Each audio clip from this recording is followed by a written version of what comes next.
این ترانه که حالا میشنوین با وصف مردم افغانستان و ایران است. شیر مادر حلال کسی که این ترانه را ساخته است. دوستای عزیز گوش کنین. تو از تهران و من از کابل هستم، تو از هروان و من از زابل هستم، ولی هر دو ز یک باغ و بهاریم.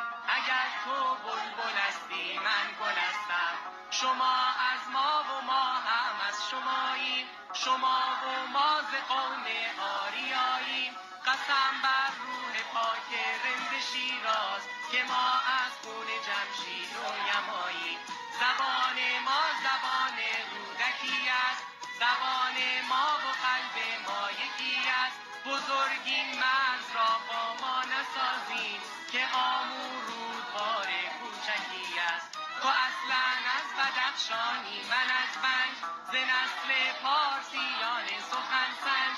دگر این مرز را بردار از ما که ما از این جدایی می کشیم رنج.